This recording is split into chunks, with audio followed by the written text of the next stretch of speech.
हाँ, तो मेरे प्यारे साथियों, चलिए हम लोग एक चैप्टर पढ़ रहे थे, विद्युत धारा का तापीय प्रभाव। और इस चैप्टर का ये दूसरा वीडियो है।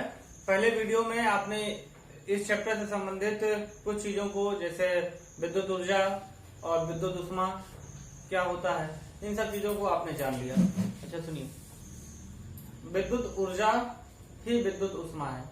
विद्युत ऊर्जा ऊष्मीय ऊर्जा के रूप में ही प्राप्त होता है। तो विद्युत ऊर्जा ही विद्युत ऊष्मा है, लेकिन विद्युत ऊर्जा का मात्रक जूल होता है और विद्युत ऊष्मा जब कभी आपसे पूछा जाएगा तो उसका मात्रक आपको कैलोरी में रखना होगा। आप जूल को कैलोरी में कन्वर्ट कर सकते हैं। आप जानते हैं मात्रक, एक कैलोरी इक्वल टू होता है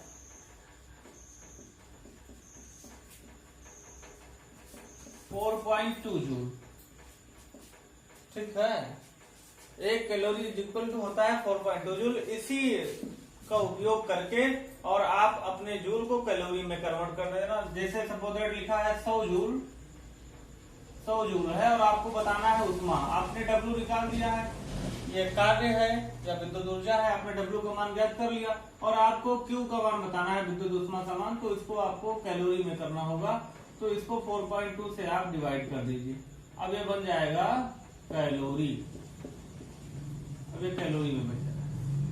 अच्छा, इसको डिवाइड करना आप सब जानते होंगे, दशमलव को हटाएंगे, 0 बढ़ जाएगा। अब 4.2 से डिवाइड कर देना है 1000 को। बस आसान, इतना काम। अच्छा सुनो, एक फार्मूला आपने और पढ़ा था कि Q इज इक्वल टू होता है I² RT अपॉन 4.2। ये कहां से मिला था सर? तो ये यहीं से मिला था बेटा। W इज इक्वल टू आपको मिल गया था V इंटू क्यू, और क्यू को आपने लिखा था IT, तो W इज इक्वल टू मिल गया था V इंटू IT। यदि आपको आवेश पता है और विभवांतर पता है तब तो इन दोनों का गुणा करके आप विद्युत ऊर्जा का मान ज्ञात कर सकते हैं या किया गया कार्य निकाल सकते हैं। किया गया कार्य विद्युत ऊर्जा एक ही चीज होती है। तो विभवांतर और आवेश पता है तो आप इससे ज्ञात कर लेंगे, और यदि आपको विद्युत धारा और समय और विभवांतर पता है तो आप इससे ज्ञात कर लेंगे। प्रतिरोध अगर पता है तो V इज इक्वल टू होता है I इंटू आर, होता है ना, I इंटू आर, और इंटू I इंटू टी, ये पहले से मौजूद है IT। V को हमने कर दिया I आर, I और I 2 हो गए तो ये बन जाएगा I² और R into T, I² RT। ये W का वैल्यू हमको मिला था। ये किया गया कार्य है या विद्युत ऊर्जा है, और यही ऊर्जा ऊष्मा भी है, लेकिन मात्रक बदलना पड़ेगा। इसको कैलोरी में करना होगा। इसको कैलोरी में करने के लिए इसको भी 4.2 से भाग करना होगा। ठीक है। अच्छा, ये आपको ये सूत्र मिला इस तरीके से। यहां से हम लोगों को जानना है जूल का तापन नियम, एक नियम जिसका जन्म यहीं से हुआ। जूल का तापन नियम, इसमें 3 बातें बताई गई। पहली बात तो ये देखिए आप कि Q प्रोपोर्शनल है या Q अनुक्रमानुपाती है I² के। दूसरी स्थिति में ये जो ऊष्मा है ये अनुक्रमानुपाती है R के। तीसरी स्थिति में ये अनुक्रमानुपाती है T के। अनुक्रमानुपाती प्रोपोर्शनल बोलते हैं, और इसका अर्थ ये होता है कि यदि हम I का मान बढ़ा रहे हैं, यदि हम चालक तार में धारा का मान बढ़ाएंगे, ये कोई चालक तार था और इसमें यदि हम धारा का मान बढ़ाएंगे तो ये ज्यादा गर्म होगा, इसके ताप में वृद्धि ज्यादा होगा। ठीक है, तार विद्युत धारा प्रवाह के कारण उसके ताप में वृद्धि हो जाती है, और यही घटना विद्युत धारा का तापीय प्रभाव कहलाता है। तो ये धारा का मान ज्यादा हो जाएगा तो ये ज्यादा गर्म होने लगेगा। दूसरी स्थिति में यदि इसका प्रतिरोध ज्यादा हो जाएगा, इस चालक तार का प्रतिरोध ज्यादा हो जाएगा, धारा का विरोध करना ज्यादा शुरू करेगा, धारा के मार्ग में अवरोध ज्यादा उत्पन्न होगा, प्रतिरोध का मान बढ़ने से भी यह ज्यादा गर्म होगा तार। ठीक है। अच्छा, इसी सिद्धांत का उपयोग करके विद्युत बल्ब बनाया गया है। अभी बताते हैं। यहाँ पर आपको 2 चित्र दिख रहा होगा। एक तो है विद्युत बल्ब, चित्र अगर बहुत सुंदर नहीं बना होगा तो फील लीजिए मात्र, और ये है विद्युत इस्त्री।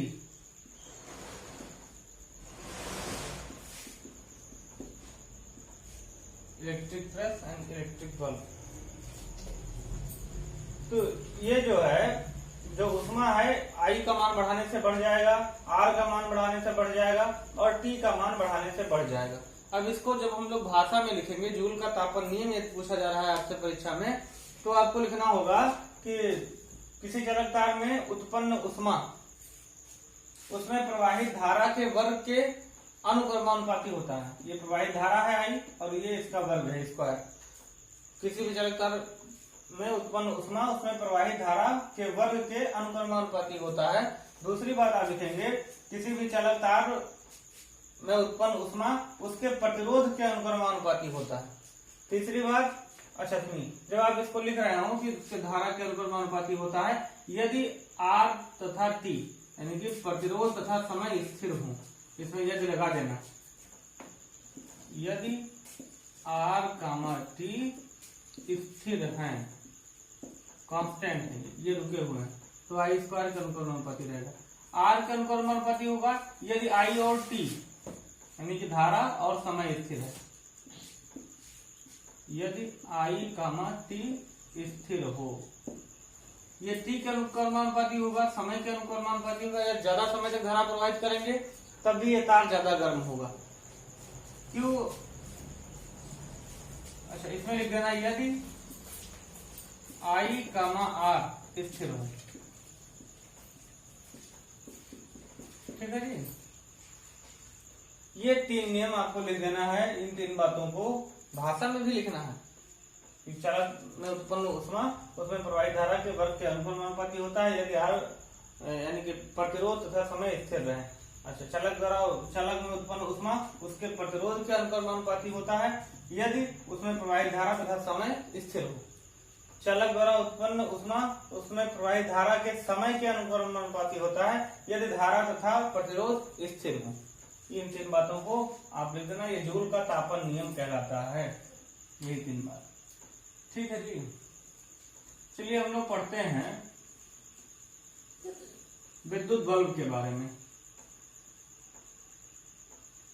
विद्युत बल्ब थॉमस एल्वा एडिसन द्वारा इसका आविष्कार हुआ है और इसमें विद्युत धारा का जो तापीय प्रभाव है इसका उपयोग हुआ है और जूल के तापन नियम का भी उपयोग हुआ है। जूल के तापन नियम से आपको पता लगा कि किसी भी चलक में उत्पन्न ऊष्मा उसके प्रतिरोध के अनुक्रमानुपाती होता है। तो थॉमस एल्वा एडिसन साहब ने क्या किया कि एक ऐसा चालक लिया जिसका प्रतिरोध बहुत ज्यादा हो, अति उच्च प्रतिरोध किसका होगा?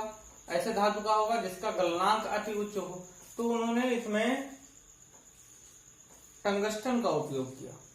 टंगस्टन एक ऐसा धातु है जिसका गलनांक करीब 3500 डिग्री सेंटीग्रेड होता है। ठीक है जी। चलिए विद्युत बल्ब के बारे में कुछ इसके जो प्रमुख भाग हैं इनको जान लेते हैं। पहले नीचे ही शुरू करते हैं। ये इसमें 2 पिन लगा हुआ है, ये जस्ते का है, जिंक लिख देते हैं, जिंक का टांका। ये चपड़ा है जो काले रंग का है, ऐसे लिख देना, काला रंग का जो पदार्थ लगा होता है बल्ब पर वो चपड़ा है। ठीक है। ये एल्यूमिनियम की टोपी है, एल्यूमिनियम की टोपी।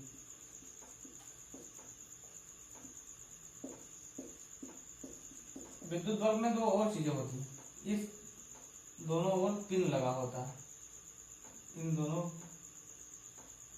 ये पिन है।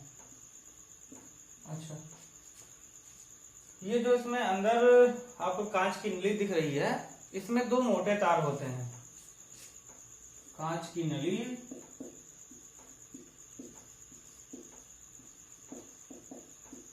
दो मोटे तार और दोनों दूर दूर होते हैं कि आपस में एक दूसरे को टच ना कर सकें।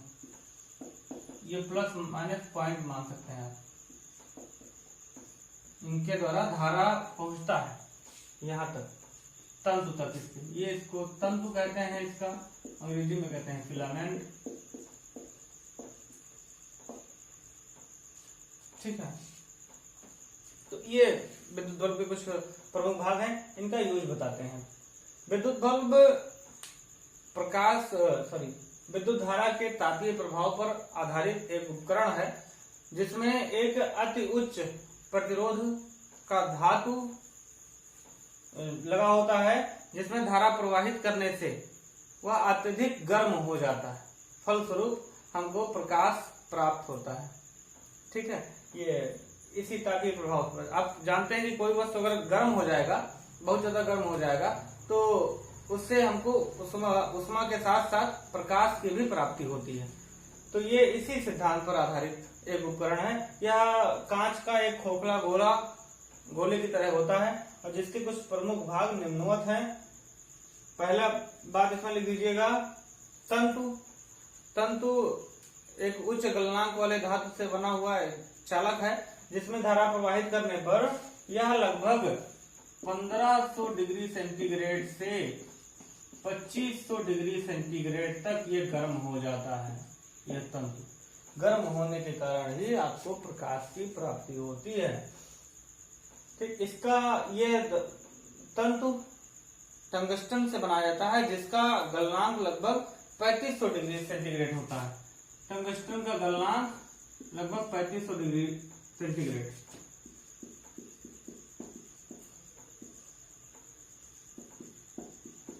पूरे बात को आप ध्यान रखिएगा।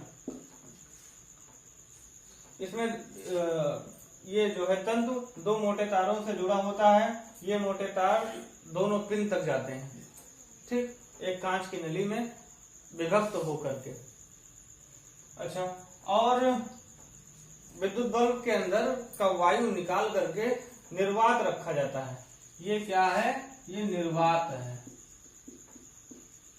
निर्वात रखा जाता है। अच्छा, वायु क्यों नहीं रखते? वायु अगर होगा बेटा, ये 2500 डिग्री सेंटीग्रेड गर्म हो गया है, तो अंदर अगर वायु है तो वो वाष्पीकृत होने लगेगा। वाष्पीकृत होते ही बल्ब खराब हो जाएगा, तो इसलिए अंदर की वायु सब निकाल लेते हैं। या अगर आपको ज्यादा प्रकाश चाहिए और ज्यादा क्षमता वाला बल्ब चाहिए, तो ज्यादा क्षमता वाले बल्ब में फिर इसमें अक्रिय गैस भरा जाता है। अक्रिय गैस जिसका वाष्पीकरण ना हो,